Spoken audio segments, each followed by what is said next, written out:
Assalamualaikum warahmatullahi wabarakatuh. Waalaikumsalam warahmatullahi wabarakatuh. Hamdan wa syukran lillah. Nahmaduhu wa nasta'inuhu wa nastaghfiruh. Wa na'udzu billahi min sururi anfusina wa sayyiati a'malina may yahdihillahu fala mudhillalah wa may yudlilhu fala hadiyalah. Asyhadu an la ilaha illallah wahdahu la syarika lah wa asyhadu anna Muhammadan abduhu wa rasuluh la nabiyya wa la rasula ba'dah. Allahumma fasalli wa sallim wa barik ala hadzal nabiyil karim sayyidina wa habibina wa syafi'ina wa maulana Muhammadin wa ala alihi wa sahbihi ajma'in. Amma ba'du, subhanaka la ilma lana illa ma 'allamtana innaka antal alimul hakim. Qala Allah ta'ala fil Qur'anil Karim, a'udzu billahi minasy syaithanir rajim. Bismillahirrahmanirrahim. Innama ya'muru masajidallah man amana billahi wal yawmil akhir. Sadaqallahu maulana azim. Hadirin hadirat yang insyaallah pada kesempatan malam hari ini kita diberkahi oleh Allah Subhanahu wa taala. Alhamdulillah wa syukrillah. Kita panjatkan puji serta syukur kehadirat Allah Subhanahu wa taala, di mana pada kesempatan malam hari ini dalam suasana yang dingin seiring dengan turunnya rahmat Allah berupa hujan sejak tadi sore hingga saat ini, namun tidak menghalangi rasa mahabbah kita untuk hadir di majlis ilmu, majlis yang mulia. Mudah-mudahan apa yang menjadi niat dan langkah kita serta kumpulnya kita mendapatkan keridhaan dan ganjaran pahala dari Allah Subhanahu wa taala. Salawat dan salam senantiasa tercurahkan keharibaan junjungan Nabi besar kita Muhammad sallallahu alaihi wa alihi wasallam. Mudah-mudahan kita tergolong umat yang kelak di akhirat nanti memperoleh syafaatul uzma dari Nabi besar kita Muhammad sallallahu alaihi wa alihi wasallam. Hadirin hadirat, kita bacakan Ummul Quran, sebuah suratul Fatihah sekali lagi. Kita khususkan, kita niatkan untuk diri kita masing-masing yang hadir pada kesempatan malam hari ini. Mudah-mudahan kita yang hadir selalu dalam lindungan Allah Subhanahu wa taala, selalu dalam keberkahan Allah Subhanahu wa taala. Yang pada kurang sehat, mudah-mudahan diangkat penyakitnya oleh Allah Subhanahu wa taala. Yang telah meninggal dunia, orang-orang tua kita, kakak-kakak kita, guru-guru kita, almarhumin wal marhumat, mudah-mudahan alam barzahnya dijadikan raudhah min riyadil jinan. Ala hadhihi niyyah wa likulli niyatin salihah wa ila hadratin nabi. Al-Fatihah. Bismillahirrahmanirrahim. Alhamdulillahirabbil alamin arrahmanir rahim maliki yaumiddin. Iyyaka na'budu wa iyyaka nasta'in. Ihdinas siratal mustaqim. Siratal ladzina an'amta 'alaihim ghairil maghdubi 'alaihim waladdallin. Rabbighfir lana wa liwalidayya amin. Bismillahirrahmanirrahim.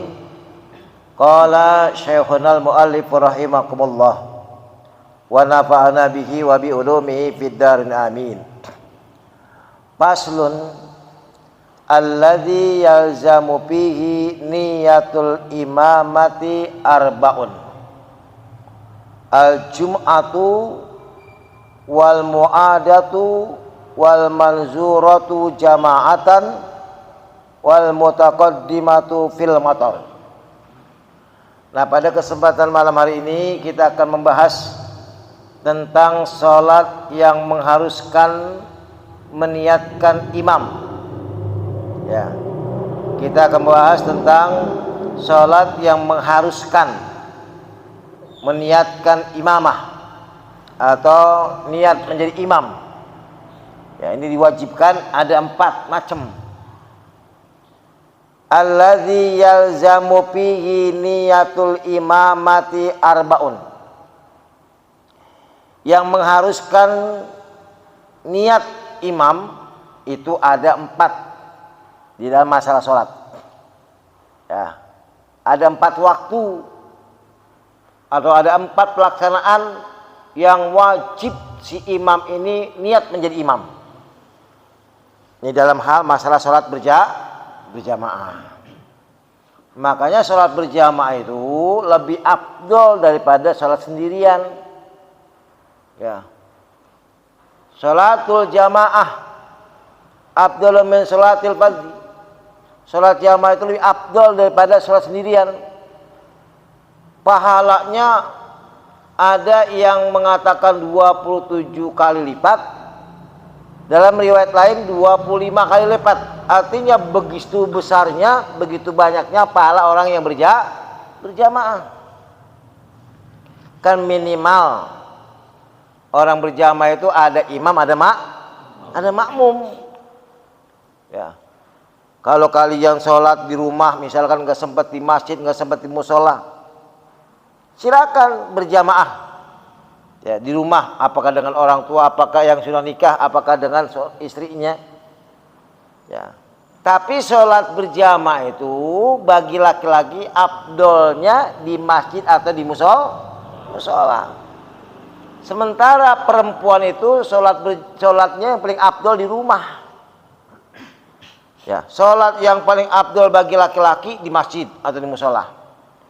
Sholat yang paling afdol bagi seorang istri, bagi seorang wanita itu di rumah. Ya, ini ada perbedaan. Ya, makanya sebanyak-banyaknya meraih pahala dalam hal masalah ibadah. Apalagi seorang suami jadi imam, istri jadi makmum. Jangan mentang-mentang suami jadi imam, istri jadi makmum, suami bilang qomat dong, qomat. Bini jadi suruh qomat. Jangan. Iya. Jangan. Ya, kita jadi suami yang qomat. Ya. Bagaimana caranya kalau seandainya sholat jadi imam itu cuma ada imam, ada makmum? Dipepet. Jangan makmum satu orang di belakang, jangan. Dipepet. Nanti kalau seandainya ada yang datang lagi, yang datang ini nyolek si makmum, bukan nyolek si imam. Ya, biar apa? Biar si makmum ini mundur, meluruskan, memberikan kesempatan buat makmum yang baru datang. Ya, jangan imam dicolek, dan imam mundur. Ya, makmum jadi maju. Ya, salah. Yang dicolek makmum yang sendirian. Nih, bagi kalian sholat jamaah di musola, di masjid. Shop pertama udah penuh, shop kedua udah penuh. Kamu baru datang nih. Nah, ketika kalian baru datang itu, tempati jangan di pinggir kiri, jangan di pinggir kanan, di tengah-tengah posisinya. Ya, ini kalian udah pernah ngaji nih. Datang kalian terlambat, jadi makmum masbuk, ketinggalan. Nah, kamu pas datang itu langsung berdiri di tengah-tengah, biar nanti makmum yang lain baru datang juga ngisi tuh sebelah kanan, datang lagi ngisi sebelah kiri. Datang lagi kanan, datang lagi kiri, tuh selang-seling. Gitu. Jangan kamu misalkan datang terlambat, shop pertama udah penuh, shop kedua udah penuh, kamu udah datang berdirinya di pojokan. Jangan, di tengah-tengah. Makanya derajat si makmum ini dalam masalah sholat jamaah juga beda-beda. Kalau kalian pengen mendapatkan derajat malaikat, berdirilah di shop yang paling depan. Ini shop yang paling depan derajat para malaikat. Ya. Shop yang kedua derajat para anbiya war mursalin. para nabi dan rasul. Itu derajat yang kedua tuh. Ya. Derajat yang kedua bagi orang-orang yang melaksanakan sholat jamaah. Ya. Derajat yang ketiga syuhada. Ini barisan syuhada wa sholihin. Barisan yang paling belakang, barisan orang-orang munafikin. Berarti kalau kalian sholat paling belakang, berarti termasuk di barisan orang-orang munafik. Oh. Jadi masing-masing tuh derajatnya, tingkatan-tingkatan ya, dalam masalah jamaah. Ya. Kenapa begitu besarnya pahala sholat berjamaah dibanding dengan sholat sendirian? Kalaupun memang kamu pengen sholat jamaah nih, ternyata baru pakai baju udah komat, udah biasa aja, santai aja, jangan terburu-buru. Pas di rumah lari langsung, ya. Apalagi musim hujan, pas lari kepleset jatuh. Jangan, udah biasa aja, jalan biasa aja, jalan biasa aja gitu. Kalaupun memang udah ketinggalan nggak apa-apa, ya nggak apa-apa. Namanya makmum masbuk. Ya, pentingnya sholat berjamaah. Kalian di rumah misalkan, ya punya adik, punya orang tua belum sholat, tawarin, ayo kita sholat berjamaah, tawarin. Apalagi seorang suami istri berjamaah, masya Allah. Imam beri salam, imamnya suami, assalamualaikum warahmatullahi wabarakatuh. Assalamualaikum warahmatullahi wabarakatuh. Istrinya juga beri salam, assalamualaikum warahmatullahi wabarakatuh. Setelah salam istighfar, cium tangan, cium pipi kanan, cium pipi kiri. Masya Allah, pintu surga itu terbuka lebar-lebar. Tuh. Ya, itu bagi seorang suami istri. Ya. Jangan mentang-mentang istrinya ustazah, lakinya tukang becak. Kata istrinya, bang, lu kan ngaji juga belum seberapa, baru alif-alifan. Yang pantas jadi imam gua, bang, gua kan pinter ustazah. Mentang-mentang ustazah, mentang-mentang pinter, bininya jadi imam, lakinya jadi, boleh nggak? Lah kagak boleh. Tetap sekalipun lakinya kagak bisa apa-apa, ya sekalipun lakinya itu biasa-biasa aja, suaminya yang menjadi imam. Iya, jangan mentang-mentang istrinya pintar agama, ya suaminya jadi makmum, istrinya jadi imam, nggak boleh. Oh, tetap ar-rijalu qawwamuna 'alan nisa. Laki-laki itu sebagai pemimpin pada istri-istri yang ada di rumah. Gitu. Derajatnya lebih tinggi. Nah ini, jadi pentingnya sholat berjamaah. Ya. Kalaupun memang kalian jadi makmum, niati. Kalau sholat maghrib, usolli fardhul maghribi salah salawati mustaqbil qiblati, adaan makmuman lillahi ta'ala. Ternyata kamu sholat zuhur di musola masjid sendirian. Ya, udah kamu sholat aja, sholli pada jari al-barakati mustaqbil ada nilai Allahu akbar. Ada yang nyolek, ikut makmum, ikut jamaah. Apakah kamu harus rubah niat? Nggak usah. Dengan sendirinya sudah menjadi imam. Ya, imam jadi imam sholat itu nggak mesti diniati jadi imam. Ya, kecuali ini ada 4 perkara yang mengharuskan meniatkan imam dalam salat. Allazi yalzamu fihi niyatul imamah arbaun. Allazi yalzamu fihi niyatul imamah arbaun. Ada 4 macam. Ada 4 yang menyebabkan, yang mengharuskan niat menjadi imam dalam salat. Apa yang pertama? Yang pertama al-jumu'atu, yaitu menyelenggarakan sholat Jumat. Si imam ini wajib niat jadi imam. Usolli fardhul Jumat rakaatain mustaqbil qiblati adaan imaman lillahi ta'ala. Wajib itu. Si imam wajib niat menjadi imam dalam sholat Jumat. Bukan berarti sholat biasa itu enggak niat jadi imam. Ya, batal juga enggak.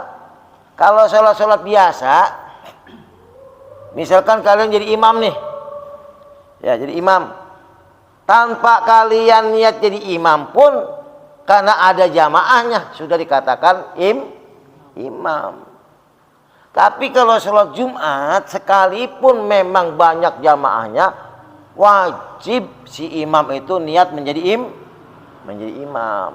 Tuh sholat Jumat. Ya, sholat Jumat tuh. Ya, makanya sholat Jumat itu diwajibkan bagi laki-laki, bagi perempuan sunnah. Boleh-boleh saja perempuan sholat Jumat, tapi dia tetap masih wajib sholat johor.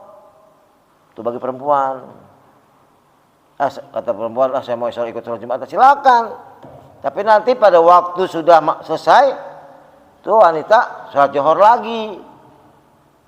Ya. Nah, makanya manfaat keutamaan sholat Jumat itu pun juga besar. Sampai-sampai fadilah keutamaan orang yang berangkat sholat Jumat itu pun juga beda-beda. Misalkan sholat Jumat jam 12, jam 10 udah berangkat ke masjid. Ya, boleh nggak? Boleh. Ya karena memang istiqomah. Dia setiap hari Jumat berangkat jam 10 istiqomah. Ya. Tidak mengharapkan pujian, tidak mengharapkan sesuatu. Yang penting dia berusaha jam 10 udah berangkat. Masya Allah.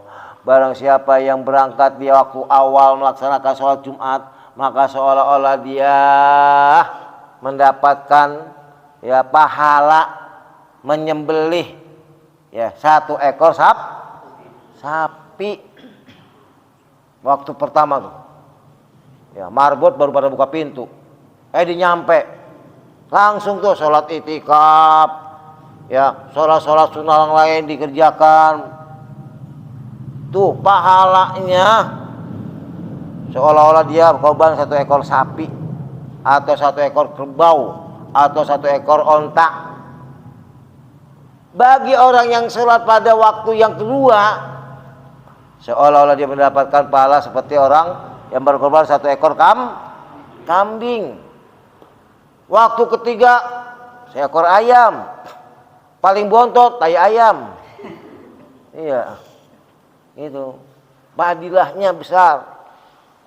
Nah, sholat Jumat tuh. Makanya sholat Jumat itu fardu ain bagi kaum laki-laki.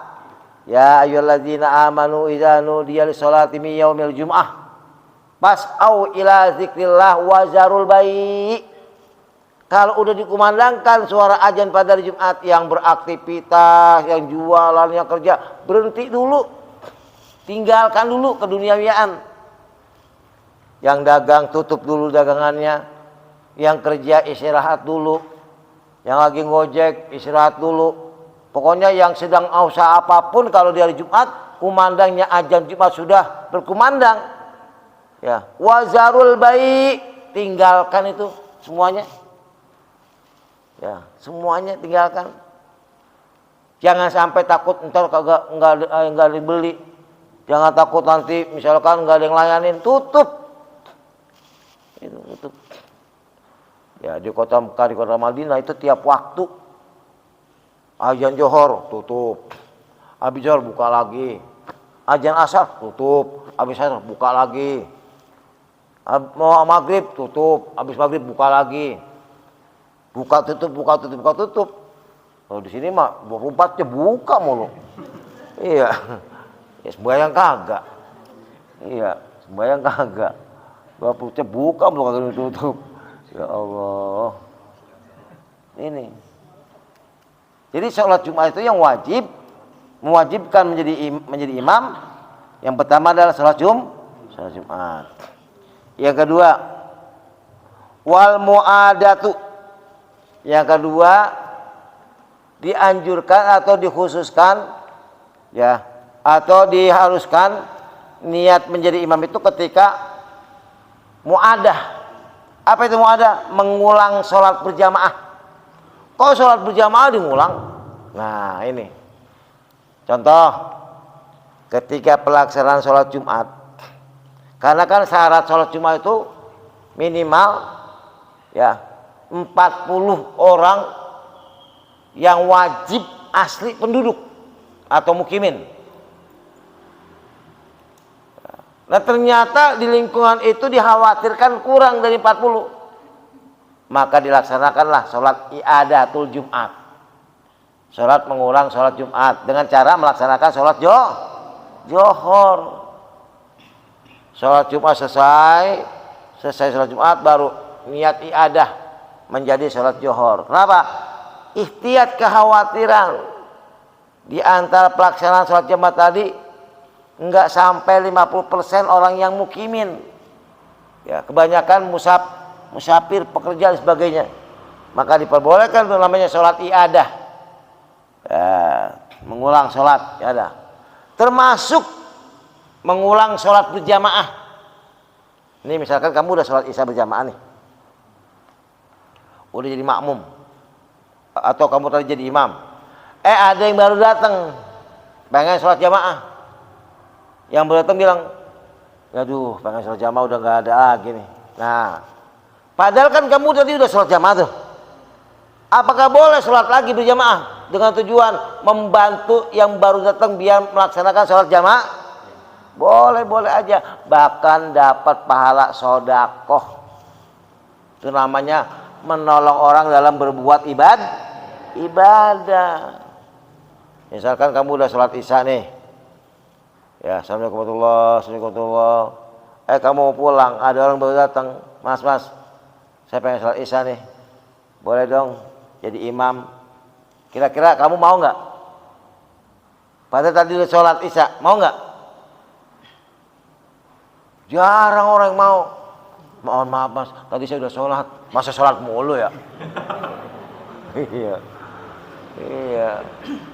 Boleh saja sekalipun kamu sudah sholat. Karena ada yang mengikut pengen berjamaah, kamu melaksanakan sholat lagi, dapat pahala sodako. Bahkan wajib kamu jadi imam itu. Namanya mengiadah atau mengulang sholat berjamaah. Wajib si imam itu niat jadi imam. Wal manzuratu jama'atan. Yang ketiga, karena nazar sholat berjamaah. Nazar. Ya Allah, kalau seandainya saya sembuh, saya akan berusaha besok sholatnya berjamaah terus. Itu kan nazar namanya tuh. Ya, nazar. Jadi segala sesuatu yang diniatkan semata-mata pelaksanaannya itu ibadah, nazar tuh Bu. Tapi kalau seandainya ya Allah, kalau seandainya besok saya sembuh, ya saya akan mengundang teman-teman pesta pora, hura-hura, nggak boleh. Begitupun ya Allah, kalau seandainya saya ada jodohnya, besok dangdutan 7 hari 7 malam, bakal nggak boleh. Jadi yang sifatnya berbau maksiat jangan dikerjain. Sekalipun itu bentuknya nazar. Tapi kalau sifatnya kebaikan, nazar nih. Apalagi nazarnya buat sholat jamaah. Wajib itu dikerjain. Dan kamu nih ketika jadi imam, wajib melaksanakan niat jadi imam. Itu namanya sholat yang dinazarkan. Ya, sholat karena nazar. Ya, sholat berjamaah. Ya, makanya nazar itu menjadi hukum wajib dikerjakan. Selama niat nazar itu sifatnya untuk ibadah. Tapi kalau untuk maksiat jangan dikerjain. Ya Allah, kalau seandainya saya masuk kerja, diangkat jadi karyawan, besok teman-teman saya traktir semua. Ditraktir tuh teman-temannya. Pada waktu traktir joget-joget, ada yang mabok-mabokan. Ya, dosa nggak? Dosa, nggak boleh. Nah, nazar tuh. Yang terakhir, wal mutaqaddimatu fil matar. Ya, niat menjadi imamah ketika jamak takdim saat turun hujan. Nah, jadi kalian nih boleh-boleh saja ketika hujan besar untuk menjamak sholat. Tapi sholatnya bukan sendirian. Sholatnya dalam keadaan misalkan nih, kamu sholat maghrib di musola ini nih, hujan besar banget, wah besar banget, ya besar, ya Pak Ayung kagak punya, ya nggak ada yang jemput, ya karena memang mau pulang juga dalam keadaan hujan, apalagi petir, angin sebagainya, udah sholatnya dijamak saja antara maghrib dengan isya masing-masing. Tetap maghrib 3 rakaat, isya tetap 4 rakaat. Itu namanya jamak takdim, dikerjain pada waktu sholat maghrib. Karena yang mempunyai waktu adalah sholat maghrib. Tuh. Kalau jamak takhir yang tidak mempunyai waktu, ya, yang tidak mempunyai waktu itu dikerjakan atau diakhirkan. Namanya jamak takhir tuh. Ya, makanya kalau kalian pergi kemana-mana yang jauh, yang jaraknya hampir 168 km, ya, sedang tur atau sedang ziarah, sedang yang lainnya, niati sebelum berangkat itu untuk niat musafir. Dan nanti kamu sana sholat, sekalipun nginep di rumah saudara, ya kamu jamak tuh sholat Johor sama asar, maghrib sama isya, subuh kagak sembahyang, kenapa kesiangan. Iya. Jadi boleh itu dijamak itu digabungkan. Ya, Johor dengan asar. Kalau niatnya jamak, tetap itu bilangannya 4 rakaat kalau Johor sama asar. Johor 4 rakaat, asar 4 rakaat. Karena niat jamak. Ya. Beda lagi dengan niat qashar. Niat qashar itu sholat yang diringkas. Yang tadinya 4 rakaat jadi 2 rakaat. Nah, ketika kalian sedang bepergian, ya, kamu ketemu dengan penduduk asli situ, kampung itu, maka kamu yang melaksanakan sholat jamak tidak boleh bermakmum dengan orang yang tidak sholat jamak. Atau sebaliknya, kamu sedang sholat jamak, ada orang ikut padahal dia mukimin, penduduk asli, ya, maka juga tidak boleh. Jadi syaratnya kalau sholat jamak, imamnya kalau pengen berjamaah, ya sudah mempersiapkan untuk melaksanakan sholat jamaah. Si makmum juga, ya, harus sudah mempersiapkan dari biayanya. Itu sholat berjamaah. Makanya pentingnya sholat berjamaah, sehingga pahala kita akan bertambah berkah. Jadi ada 4 macam niat mengharuskan jadi imam. Pertama sholat Jumat. Kedua sholat yang nazarkan. Ketiga sholat yang diadah diulang, sholat berjamaah. Dan yang keempat sholat jamak takdim dikala hujan. Itu kalau sholatnya dengan cara berjamaah, ya, dan menjadi imam. Wallahu a'lam bishawab. Demikian bahasan kita yang sangat singkat pada kesempatan malam hari ini, mudah-mudahan ada manfaatnya. Silakan, sebelum ditutup dengan doa, ada yang mau bertanya? Silakan. Ada yang mau ditanyakan? Cukup ya? Cukup? Yang perempuan ada yang mau nanya? Yang apa? Kenapa?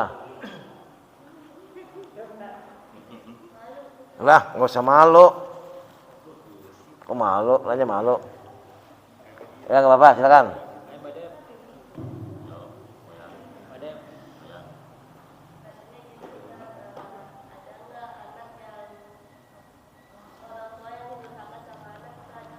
Ya, Ada kalau anak durhaka sama orang tua banyak.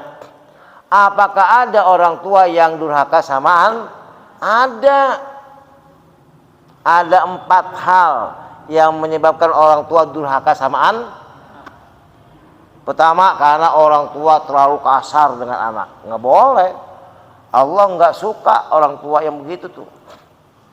Ya, durhaka. Ya, jadi orang tua yang durhaka kepada anak juga ada. Ya, kenapa? Karena anak itu merupakan amanat dari Allah yang harus dipelihara, yang harus dididik, yang harus dibina menjadi anak yang soleh. Ini dapat anak dibuang. Ya dosa tuh orang tua durhaka tuh. Ya anaknya dikit-dikit digebukin, dosa, dimarahin. Ya dosa tuh, nggak boleh orang tua begitu. Jadi bukan cuma anak saja yang durhaka, orang tua juga bisa durhaka kepada anak. Ya bagus. Ya silakan, ada lagi? Masih ada? Al-Fatihah.